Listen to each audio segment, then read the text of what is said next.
और सकल सुख खानी, और सकल सुख भक्ति से प्राप्त होता है।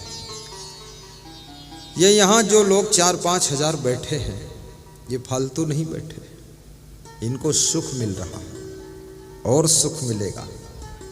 सत्संग के शब्द आपको सुख देते हैं। सदगुरु मिले बहुत सुख लहिए, सदगुरु शब्द सुधारें, कहें कबीर ते सदा सुखी हैं, जे यह पद ही विचारे।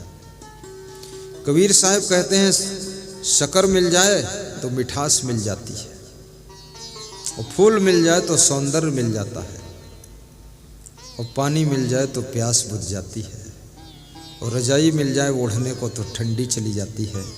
ऐसे सदगुरु मिल जाए तो सुख मिल जाता है, सुख मिल जाता है। क्यों, कैसे?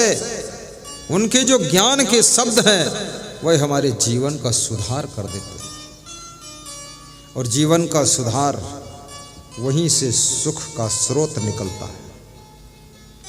आपकी वाणी सुधर जाए, स्वभाव सुधर जाए, चरित्र सुधर जाए, कर्म सुधर जाए, व्यवहार सुधर जाए, खान पान सुधर जाए, बस सुख के फूल खिल जाते हैं। जितना वाणी बिगड़ती चली जाएगी, स्वभाव बिगड़ता चला जाएगा, चरित्र बिगड़ता चला जाएगा, व्यवहार बिगड़ेगा, कर्म बिगड़ेगा, सब कुछ बिगड़ेगा, आपका सुख भी बिगड़ जाएगा, सब दुख ही दुख पैदा हो जाएगा। इसलिए याद रखना, सुख ना तुम्हारी पत्नी दे सकती, ना तुमको पति दे सकता है, ना पड़ोसी दे सकता है। सुख देने वाला संसार में कोई नहीं है। तुम्हारी सुधरी हुई वाणी और सुधरा हुआ चरित्र ही तुमको सुख में डुबा देता है। इसलिए स्वयं का सुधार करो। लोग शादी करते हैं कि पत्नी से सुख मिल जाएगा, और पत्नी से पूछो तू क्यों शादी कर रही, तो कहती पति से सुख मिल जाएगा। पति से पूछो तू क्यों कर रहा, अरे बोले वाइफ आ जाएगी सुख मिल जाएगा। वाइफ सोचती है पति से सुख मिलेगा, पति सोचता पत्नी से मिलेगा। अगर पत्नी के पास होता सुख तो पति से क्यों सुख चाहती है, पति के पास सुख होता तो पत्नी से क्यों चाहता। और दोनों के पास सुख नहीं और दोनों से चाहते हैं। दो भिखमंगा एक साथ जुड़ जाए तो डबल भिखमंगे हो जाएंगे, उनको सुख कहाँ मिलेगा। इसलिए तो शादी करके लोग डबल दुखी होते हैं। ये उल्टा निशाना है, वहां सुख है नहीं। तो क्या शादी नहीं करना चाहिए? मैं नहीं कहूंगा करना चाहिए कि नहीं करना चाहिए। तुम्हें जरूरत है तो करो, नहीं जरूरत मत करो। ये तुम एहसास करो। ये तुम्हारी बीमारी का इलाज हम थोड़ी बताएंगे, दवा खाना चाहिए कि नहीं खाना। शादी तो इसलिए की जाती है कि अपना वंश चलाने के लिए, नई जनरेशन पैदा करने के लिए, सृष्टि की रचना करने के लिए। और यदि इस उद्देश्य से तुम करते हो तो ज्यादा दुखी नहीं रहोगे। लेकिन यदि भोग विलास के उद्देश्य से शादी करते हो, कितने लड़के और लड़की शादी करने के बाद 1 साल में ही ऐसे कमज़ोर हो जाते हैं जैसे लगता है कि वो सरसों पेरी जाती ना स्पेलर में, ऐसे उनकी पेराई हुई है। बिल्कुल डिग दुबले पतले। ज़्यादा भोगों को भी मत भोगो। आपके शरीर में जो रज और वीर्य है यही तो शरीर को चमकाता है। रज और वीर आपन तेज समारो आपे, तीनों लोक हाँकते कांपे। भोजन भी थोड़ा कम खाओ, बहुत भोजन भी मत खाना। ये बड़ा दुखदाई है। श्री कृष्ण ने कहा है, युक्ताहार विहारस्य युक्त चेष्टस्य कर्मसु युक्त स्वप्नौ बोधस्य योगो भवत दुःखः। हे अर्जुन, जो लोग दुख से दूर रहना चाहते हैं, सुखी होना चाहते हैं, वह लोग 3 बातों का ख्याल करें। नंबर 1, आहार विहार को शुद्ध करें, यथा योग्य आहार विहार लें। अगर बुढ़ापा है तो वो आहार लें जो शीघ्रता से हजम हो सकता है। यदि जवानी है तो थोड़ा हार्ड भोजन कर सकते हैं।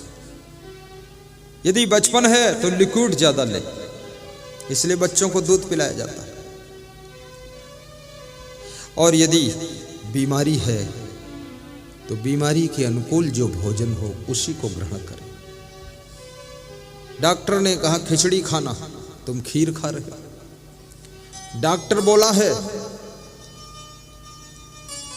कि चावल और सब्जी के अलावा कुछ मत खाना, तुम गुलगुल भजिया खा रहे हो। बहुत मुश्किल है। कितने डॉक्टर मरीजों से बहुत हैरान हो गए। एक मरीज किसी डॉक्टर के यहाँ गया, उसको बहुत खांसी आ रही थी, सिगरेट पीता था। डॉक्टर ने कहा कि तुम बीड़ी पीते हो क्या? बोले बिल्कुल झूठ बोल रहे हैं आप, बीड़ी कतई नहीं पीता हूँ। बोले फिर? बोले सिगरेट पीता हूँ। बोले सिगरेट पीते हो? बोले फिल्टर सिगरेट पीता हूँ, धुआं छान कर खींचता हूँ। तो डॉक्टर ने कहा कि सिगरेट छोड़ना पड़ेगा, आपके फेफड़े खराब हो गए। अरे डॉक्टर साहब मत छुड़वाओ सिगरेट। अच्छा जाओ, भोजन के बाद एक सिगरेट पी लेना, इतनी छूट है। दवा लेकर वो घर आया, गणित लगाया। वो दिन भर में 12 सिगरेट पीता था, बड़ा तार्किक आदमी था। उसने सोचा डॉक्टर ने कहा है कि भोजन के बाद एक सिगरेट पी लेना, और 12 सिगरेट पीता हूँ, 12 सिगरेट पीने की आदत, और डॉक्टर ने कहा भोजन के बाद एक सिगरेट पीना। चलो, ऐसे ऐसे डॉक्टर तो जेब में पड़े रहते हैं। बुद्धिमान था वो। कितने रोगी भी बुद्धिमान होते हैं। इस सभा में ऐसे ऐसे बुद्धिमान बैठते हैं, हमारी बुद्धि उनके सामने कुछ नहीं। हमारी बुद्धि को तो बेच कर पकौड़ी खा जाएंगे। बहुत बुद्धिमान लोग तो बैठे हैं कृपा करके।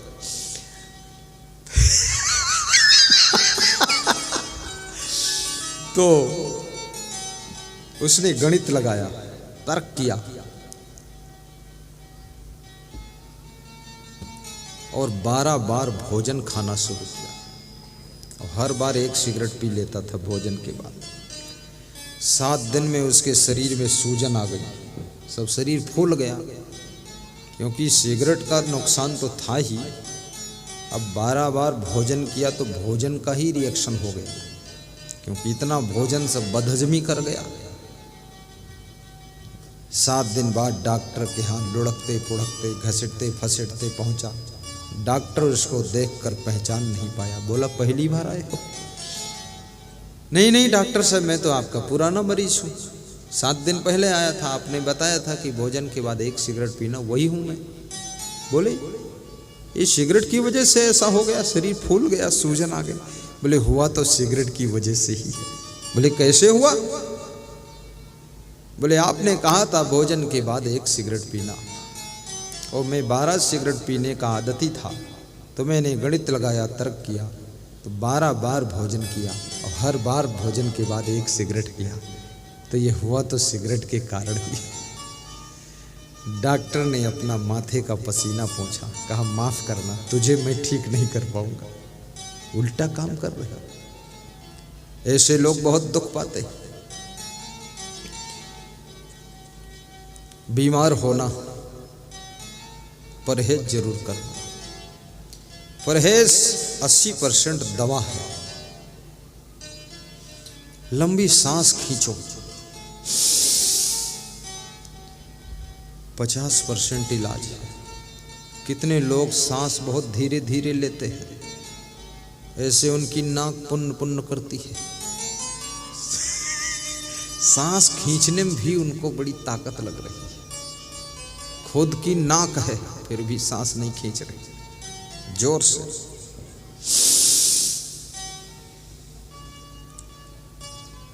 माइंड को ऑक्सीजन मिलेगी, और प्रसन्न रहा करो। गहरी नींद सोया करो, भूख से कम खाया करो, प्यास लगने पर पानी पिया करो। एक साथ में लीटर 2 लीटर मत पिया करो, इससे किडनी डैमेज हो जाएगी आपकी,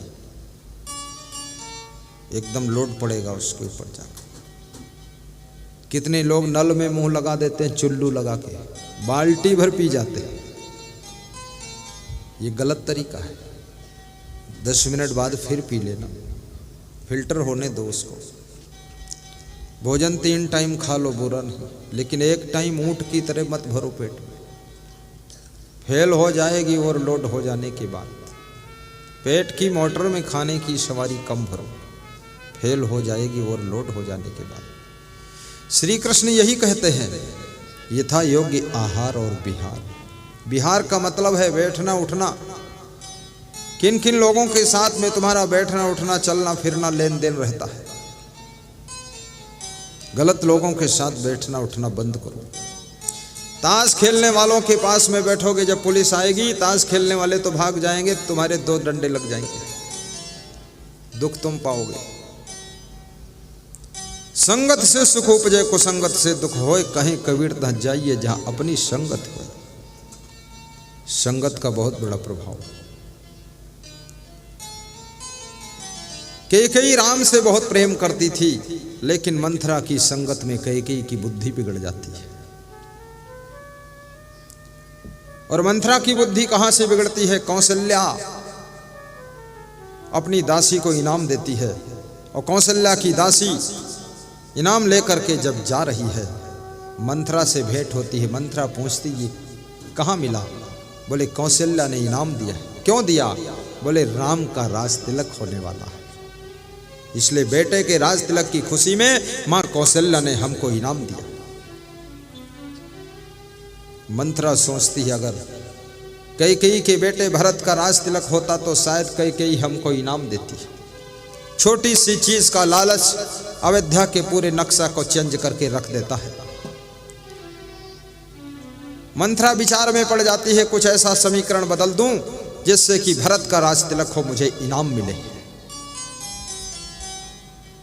इसलिए महात्मा विदुर कहते हैं, सन्न्यच्छति यो ना बेगम उत्थितम क्रोधा हर्षयो सा श्रियो राजनम भाजन यश्च आपत्सु न मुह्यति। जो व्यक्ति अपने हर्ष को हजम करना जानता है और अपने क्रोध को सहन करना जानता है, उस व्यक्ति को राज्य और लक्ष्मी का अधिकार मिलता है और भविष्य में आपत्तियां भी कम आती हैं। इसलिए खुशियों को हजम करना सीखो। अगर खुशियों में इनाम बांटना शुरू कर दोगे तो वही दशा हो जाएगी जो मंथरा ने गड़बड़ मचा दिया था। थोड़ा हर्ष को हजम करो।